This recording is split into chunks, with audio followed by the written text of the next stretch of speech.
Hello? Hello? Podcast Network Asia. Lisir wangi seliramu tumaking sirno ojo tangi kan guling awas jo ngetoro aku lagi bang wingo Jin setan kan tak putusi Dudu sembarang Ojo layu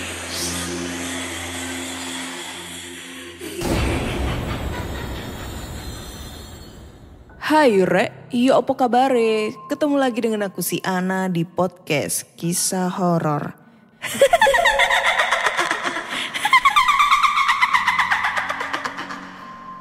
Ketemu lagi di episode 117 dan di episode kali ini aku akan bacakan cerita horor ataupun email berhantu yang sudah dikirimkan teman-teman melalui podcast kisah horor@gmail.com atau DM Instagram podcast kisah horor, DM Instagram Ana Olive serta Google Form yang linknya tersedia di bio Instagram podcast kisah horor.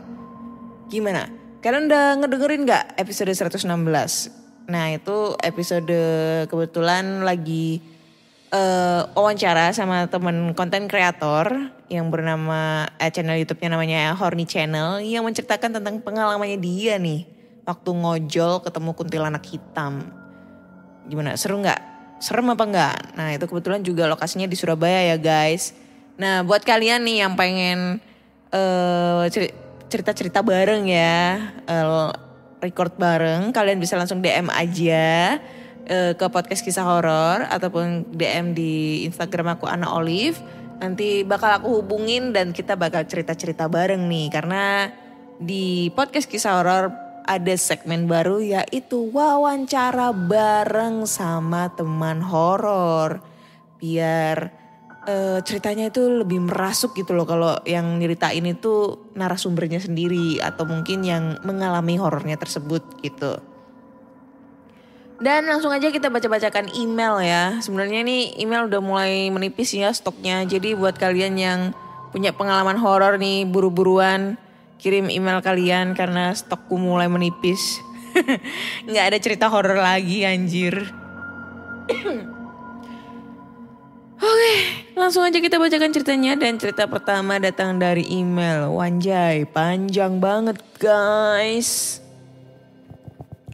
Dan ini datang dari Ilman Fahman ya. Judulnya adalah Ikut Tinggal. Nah ini kayaknya serem banget nih kalau sampai setannya ikut tinggal bareng ya. Assalamualaikum Kak Ana. Waalaikumsalam. Alhamdulillah sudah sehat.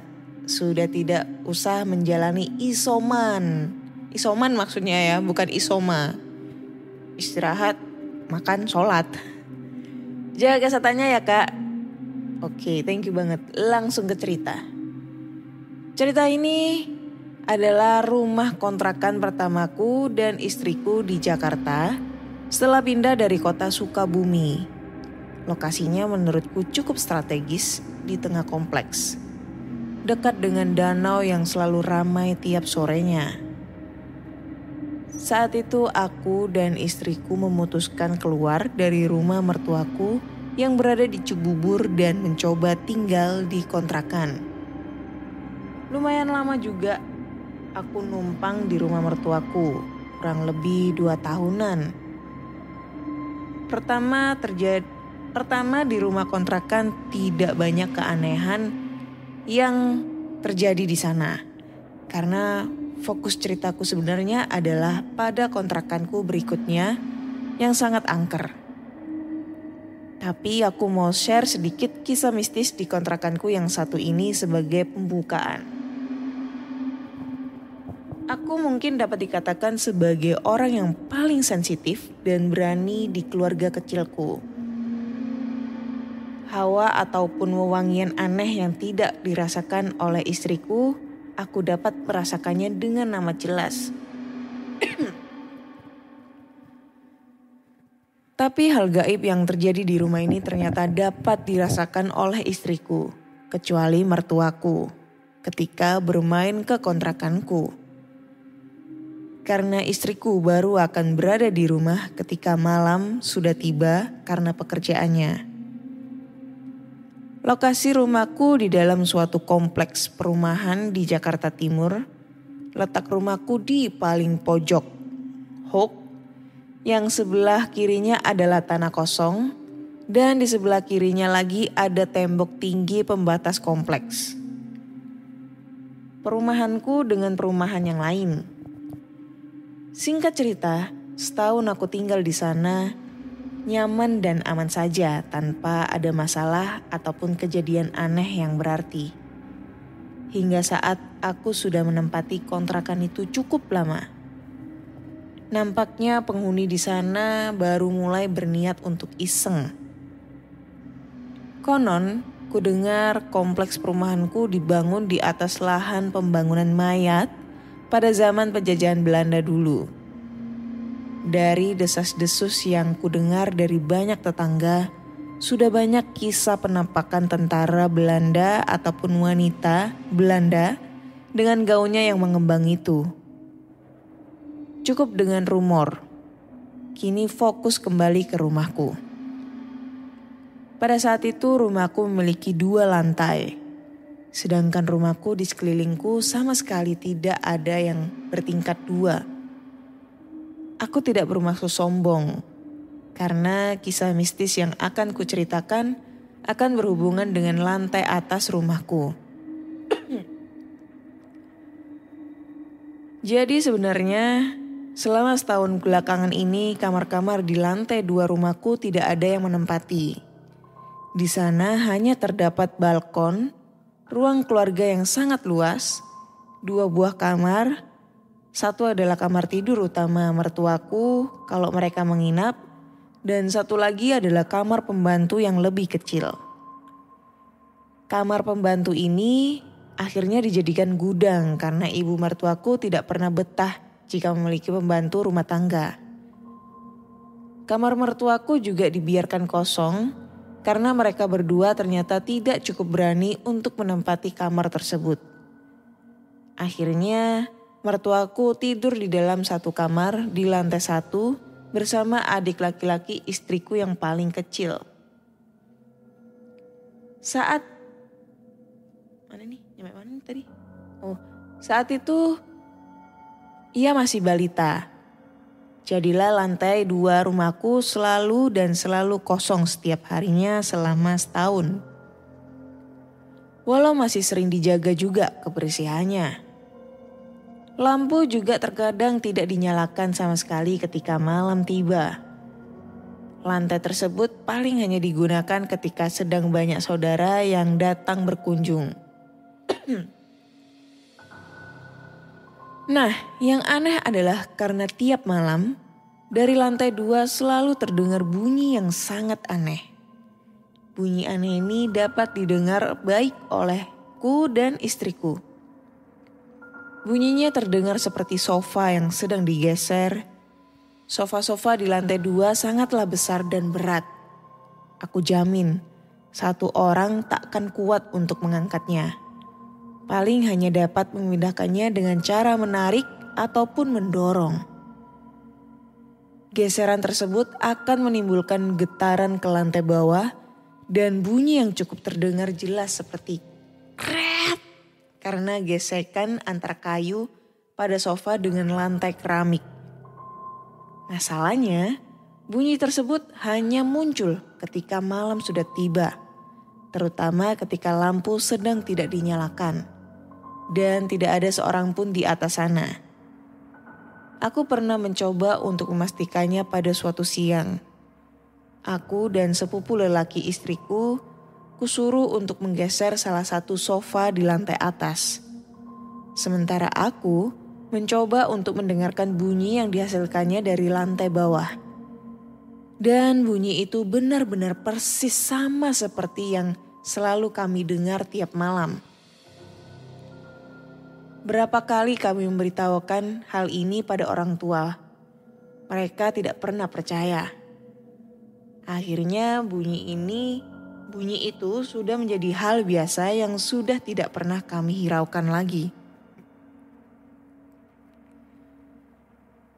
Namun ternyata tak lama setelah dimulainya bunyi aneh itu, kini tiap malam juga terdengar bunyi aneh yang lain lagi. Kali ini bunyinya adalah seperti banyak orang yang sedang berlarian di lantai 2. Sangat jelas. Duk, duk, duk, duk. Suara langkah kaki beberapa orang yang sedang berlari dengan kencang. Sehingga dentumannya amat terasa hingga ke lantai bawah. Terkadang ketika bunyi itu muncul, kami semua hanya bisa menatap langit-langit lantai 1 sambil menggeleng-gelengkan kepala. Sempat aku berpikir, apa mungkin bunyi-bunyi tersebut berasal dari rumah tetanggaku yang merambat hingga ke rumahku. Tapi anggapan ini begitu dapat dengan mudah ditepis. Bunyi tersebut jelas berasal dari lantai atas, sedangkan tetangga di sekelilingku tidak ada yang rumahnya bertingkat. Lagi pula getarannya sangat dapat dirasakan dari lantai bawah. Terlebih lagi setelah kejadian selanjutnya. Aku pikir misteri ini harus dipecahkan. Suatu malam ketika kedua bunyi tersebut sedang terdengar dengan jelas, bermodalkan nekat, saya memutuskan untuk mengecek ke lantai atas pada saat itu juga.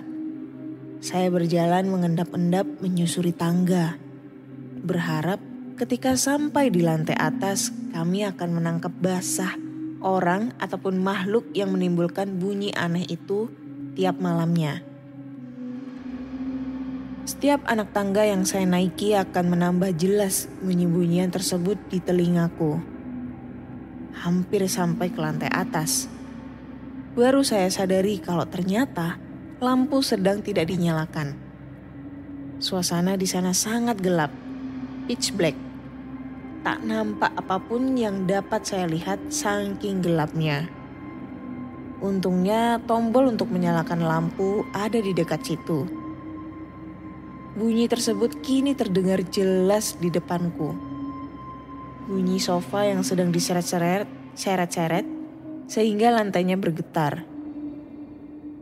Juga bunyi orang yang sesekali terdengar sedang berlari menjauh ataupun mendekatiku lalu menghilang begitu saja. Keringatku mulai menetes dan degup jantungku sudah tidak dapat diatur. Apapun yang akan saya lihat malam itu, maling ataupun hantu, aku sudah siap mental. Tuh, motor lewat lagi. Tar dulu, guys. Oke. Blar. Aku berhasil menyalakan lampu dan saat itu juga bunyi-bunyian tersebut lenyap. Dari apa yang kulihat, semua posisi sofa masih pada tempatnya semula. Bukan hanya itu, semua posisi benda lainnya pun tidak ada yang berubah. Aku bingung. Lantas, bunyi seretan tersebut berasal dari mana?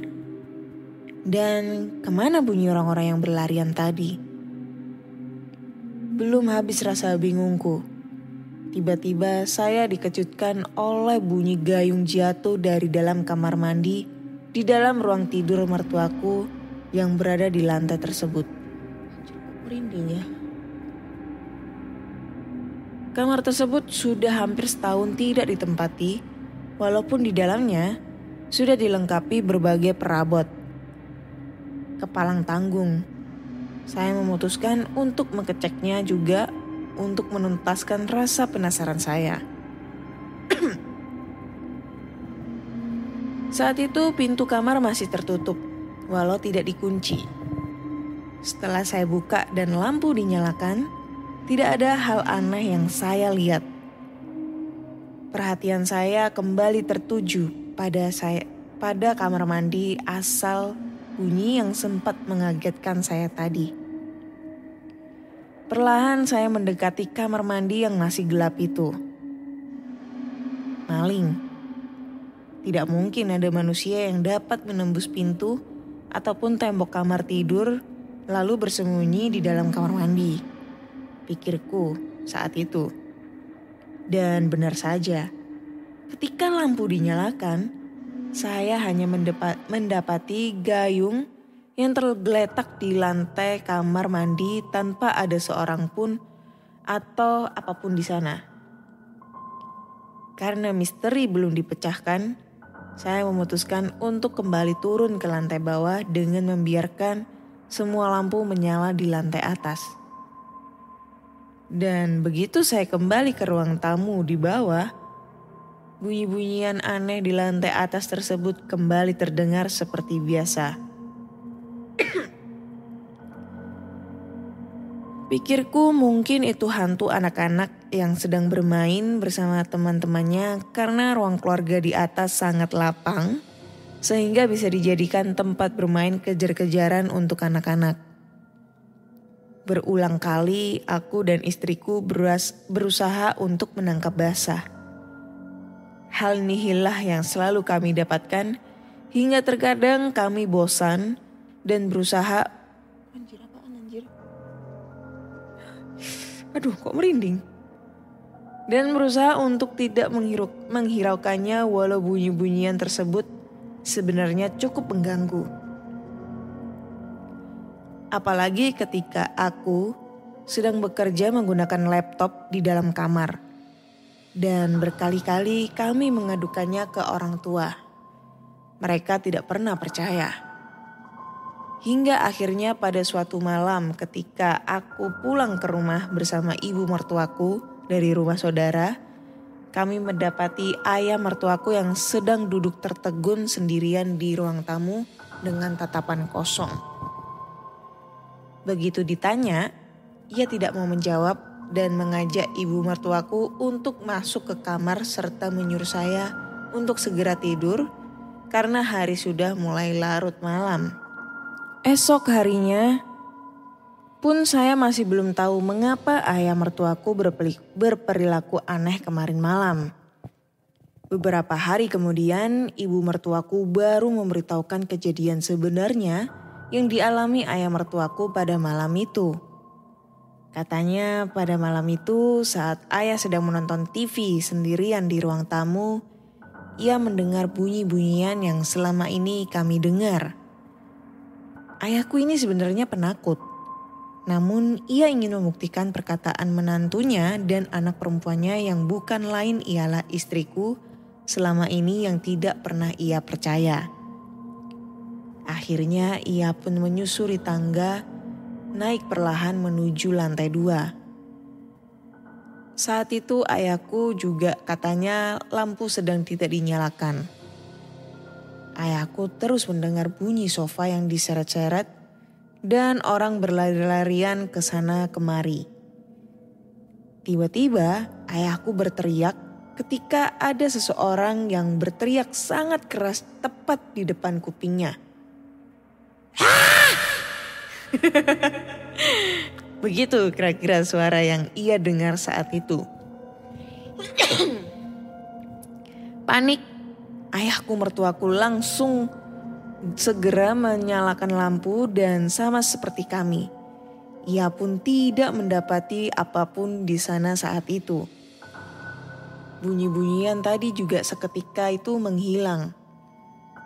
Karena ketakutan, ayah mertuaku segera turun ke lantai bawah. Setelah berada di lantai 1, ayah mertuaku merasa seperti ada orang yang mengikutinya.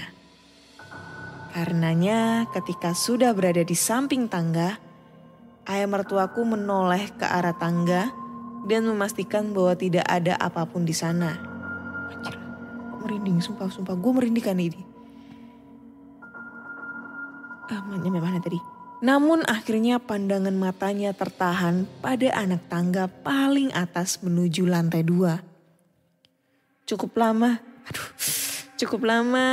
ia pandangi anak tangga itu dari samping seolah akan ada seseorang yang akan turun dari sana. Dan benar saja, kata ayah mertuaku.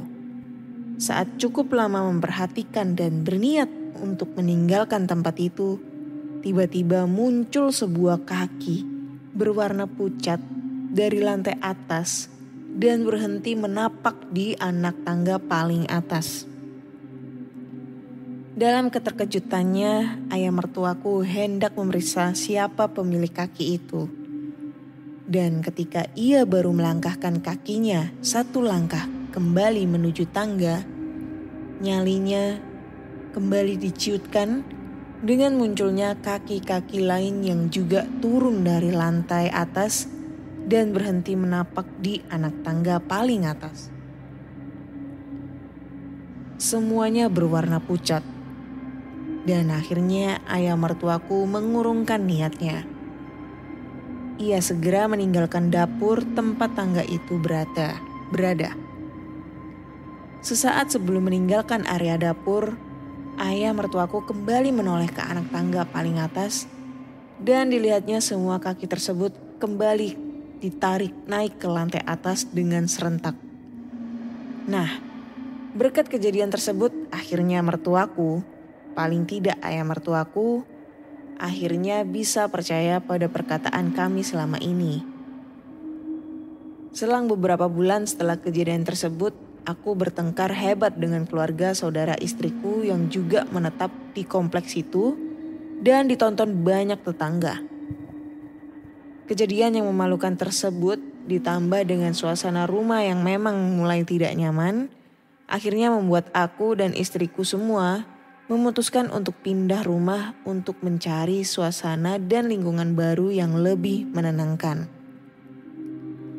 Dan ternyata kontrakan baru kami jauh lebih angker dari kontrakan sebelumnya. Di sanalah kesensitifan dan keberanianku benar-benar akan diuji. Puluhan kejadian mistis tak masuk di akal terus menghantui keluarga kami selama tinggal di sana. Kontrakan tersebutlah fokus cerita yang sebenarnya ingin aku share kepada kalian semua.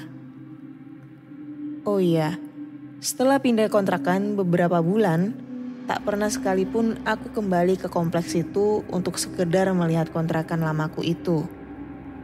Tapi beberapa bulan yang lalu, aku sempat kembali mengunjungi dan melihat rumah itu lagi bersama temanku. Kompleks perumahannya kini jauh lebih memprihatinkan. Lampu-lampu jalan banyak yang tidak berfungsi, sehingga pada malam itu mobil kami bagai menyusuri kuburan. Tidak ada aktivitas apapun dari penghuninya di luar rumah.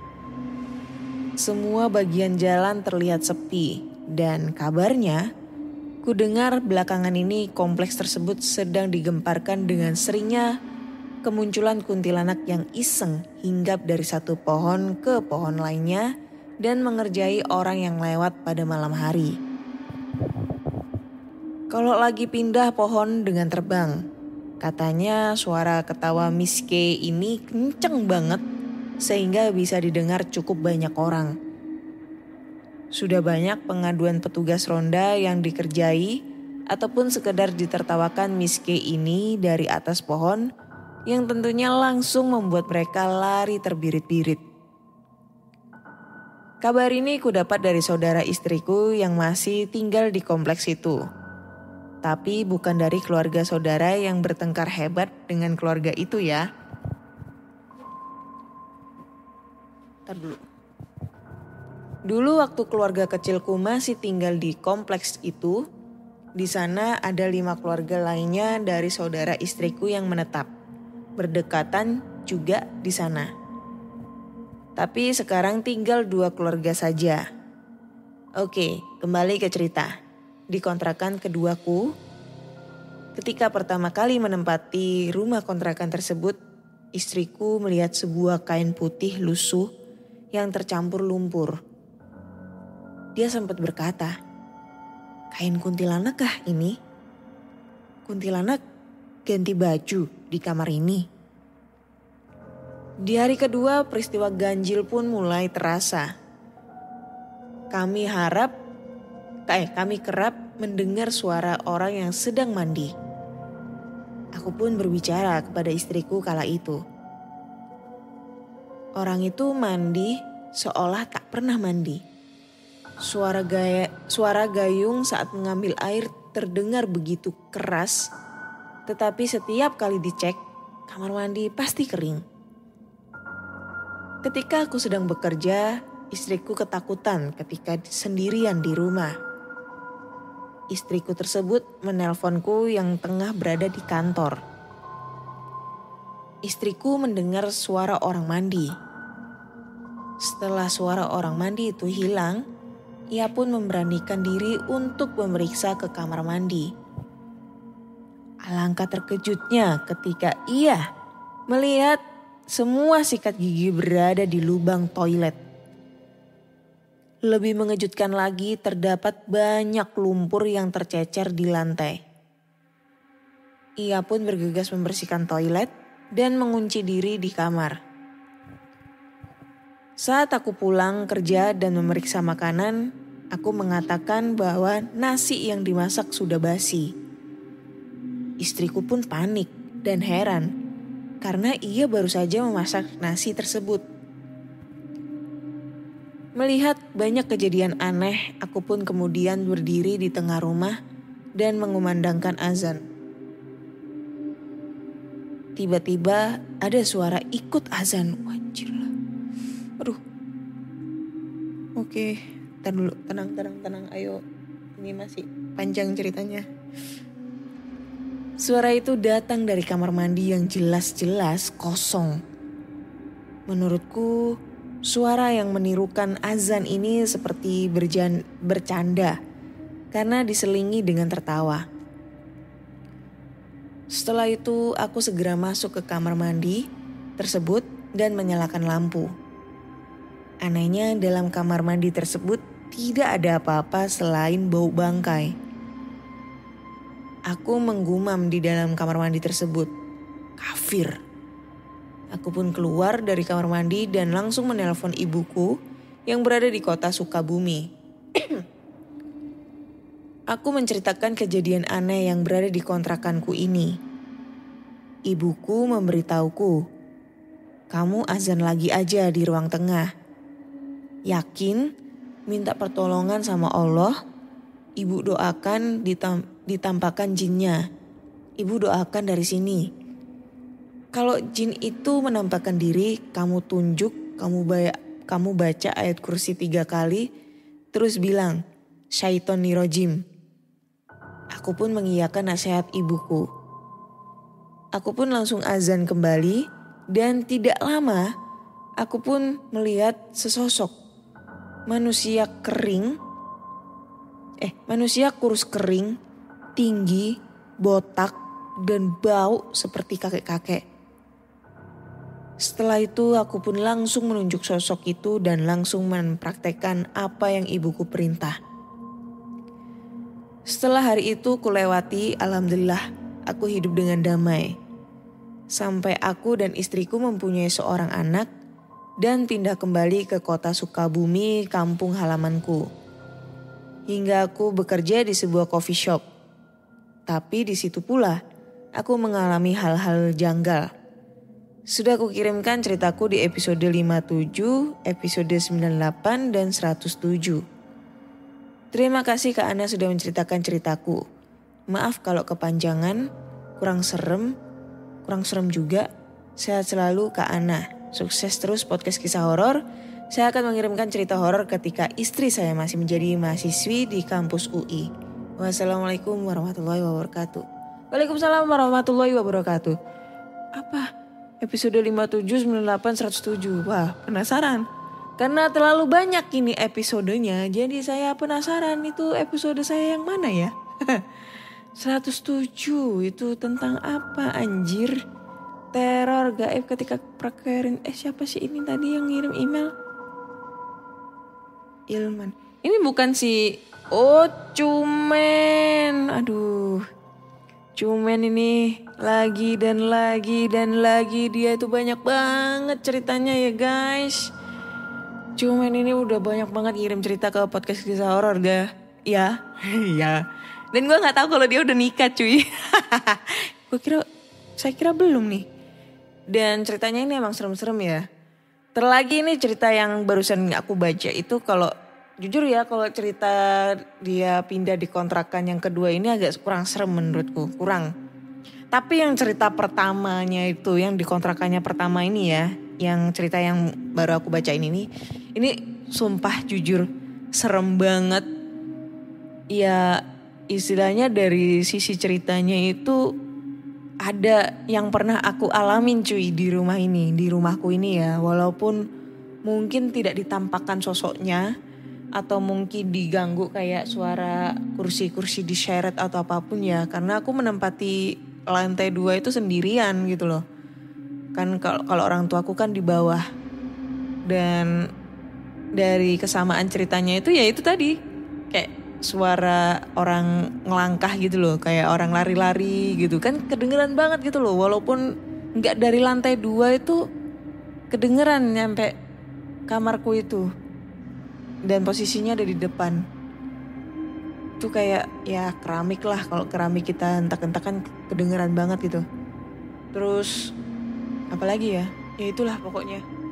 Dan pada saat aku ngebacain cerita ini tuh gila. Merinding sumpah. Bulu kuduk itu mulai berdiri.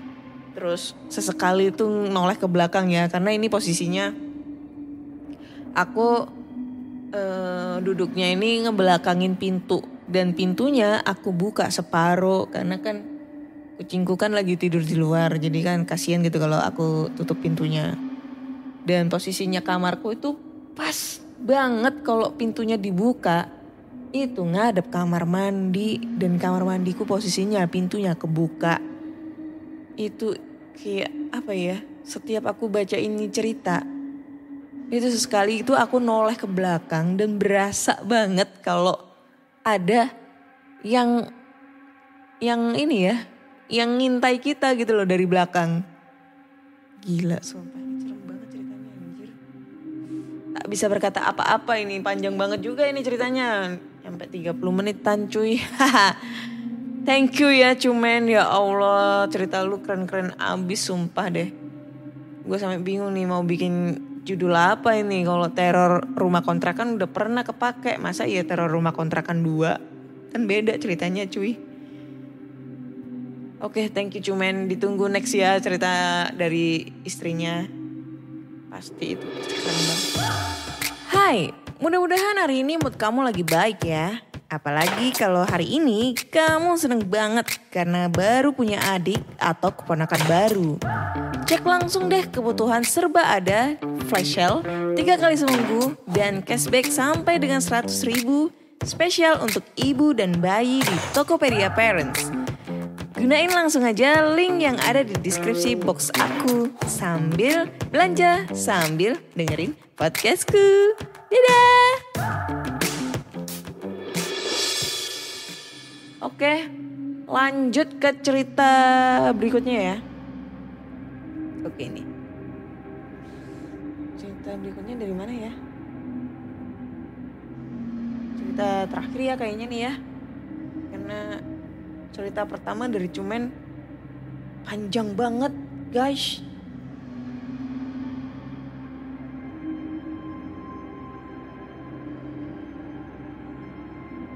Ini aja.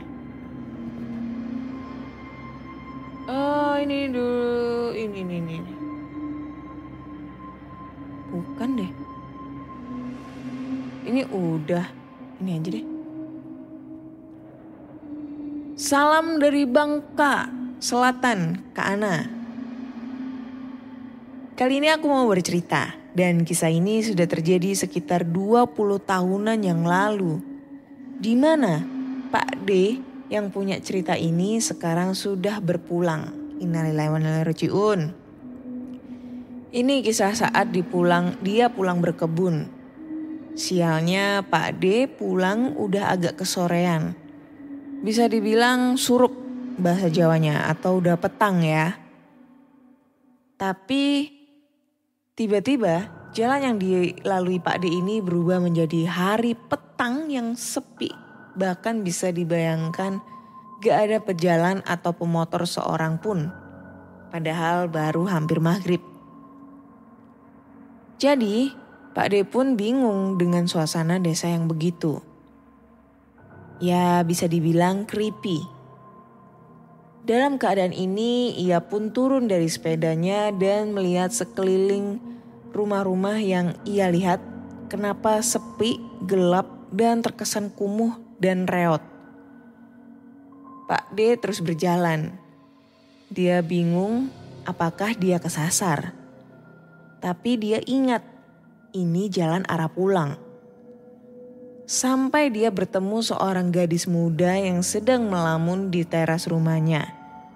Tapi anehnya, hanya rumah gadis itulah yang masih bagus dan bercahaya terang. Gadis itu cantik, berkulit bersih, dan gadis itu mengajak Pak D untuk mampir sejenak sembari menunggu azan maghrib. "Pak, mampir dulu, masih maghrib," kata gadis itu. Karena dipikirnya tidak baik untuk menolak, akhirnya Pak D mampir juga. "Assalamualaikum," ucap Pak D. "Waalaikumsalam Pak," ucap gadis itu. "Dok, kok di desa ini penduduknya sepi sekali toh? Kok rumahnya gelap semua ini? Desa mana ya Dok?" "Oh, kok rumahnya gelap semua? Ini desa mana ya Dok?" "Iya Pak, memang sepi. Saya juga warga baru di sini," jelas gadis itu. "Pantes Dok, rumahmu masih bagus dan terang-terang," ucap Pak D. "Bentar ya Pak, Bapak minum teh dulu, saya ambilkan." Kebaikan hati sang gadis memberi sesuguhan Pak D-ku. Kebaikan hati sang gadis memberi sesuguhan Pak D-ku. Aduh, bingung aku mau coy. "Gak usah repot-repot Dok, Bapak masih kenyang."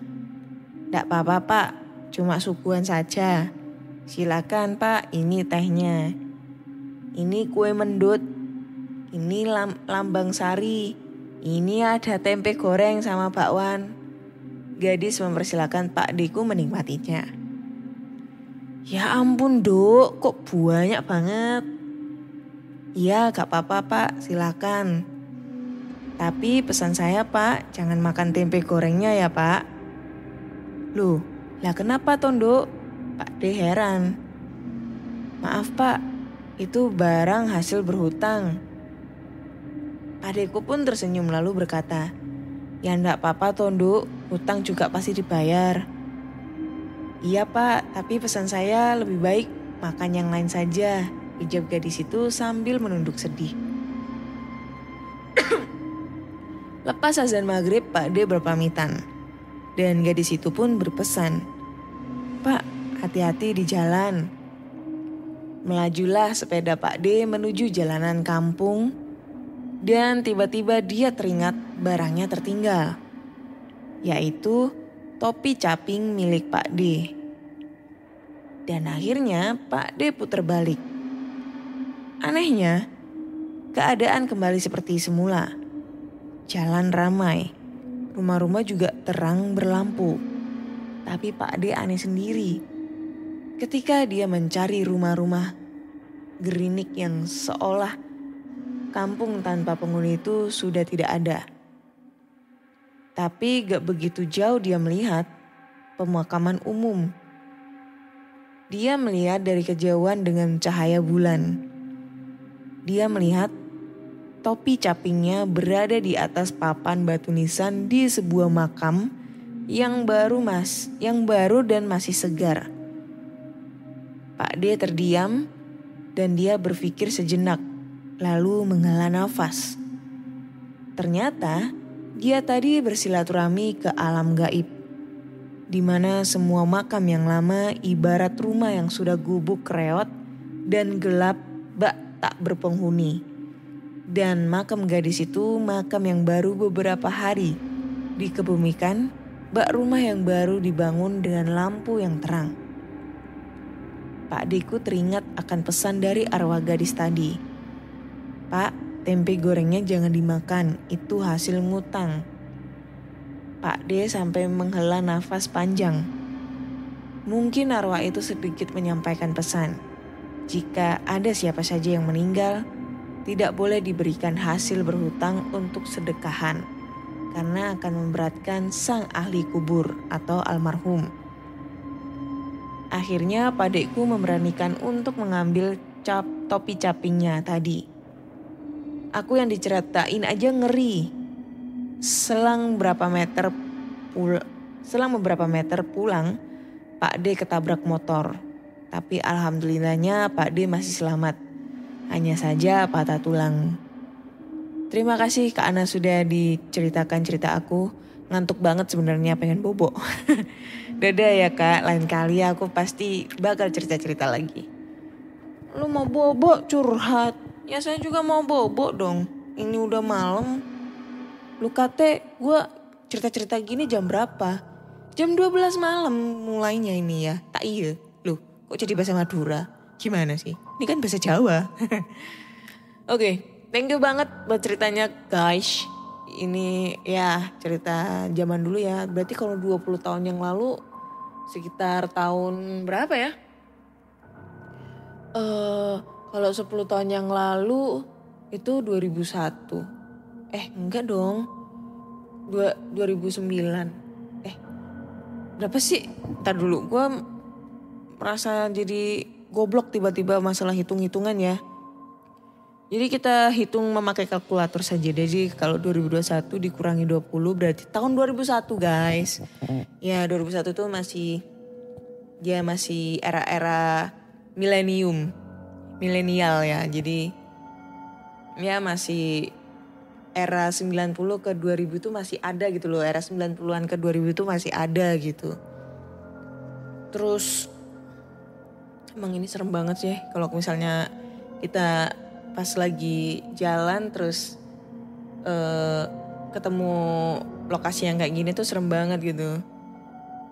Apalagi waktu maghribnya ini mungkin si arwah gadis ini juga mengingatkan gitu loh. Kalau lagi petang gitu kan, lagi maghrib, kita tuh disarankan jangan berpergian dulu gitu loh. Nunggu sampai maghrib selesai baru kita berangkat gitu. Karena pamali gitu kalau misalnya maghrib itu kita berangkat kemana gitu, kita pergi gitu mengendarai kendaraan.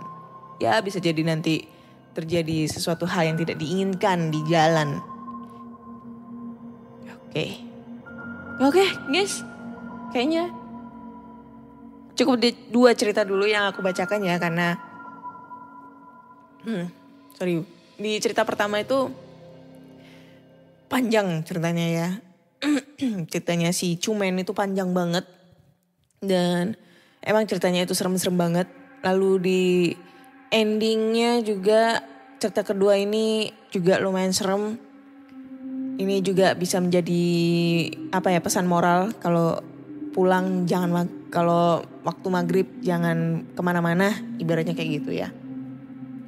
So buat teman-teman semua, jika kalian pengen kirim-kirim cerita horor, kalian bisa langsung aja kirim ceritanya ke podcastkisahhoror@gmail.com atau DM Instagram podcast kisah horor, DM Instagram Ana Olive serta Google Form yang linknya tersedia di bio Instagram podcast kisah horor. Terus jangan lupa follow Instagram podcast kisah horor agar aku bisa menjadi selebgram gitu loh. Podcast kisah horor bisa jadi selebgram biar bisa swipe up gitu kan, biar bisa dapat endorse kan lumayan, alhamdulillah ya. Terus jangan lupa juga follow podcast kisah horor di Spotify agar kalian selalu update cerita horor terbaru. Terima kasih sudah mendengarkan podcast kisah horor dan nantikan cerita-cerita horor di episode berikutnya. Bye-bye. Pandangan dan opini yang disampaikan oleh kreator podcast, host, dan tamu tidak mencerminkan kebijakan resmi dan bagian dari Podcast Network Asia. Setiap konten yang disampaikan mereka di dalam podcast adalah opini mereka sendiri dan tidak bermaksud untuk merugikan agama, grup etnik, perkumpulan, organisasi, perusahaan, perorangan, atau siapapun dan apapun.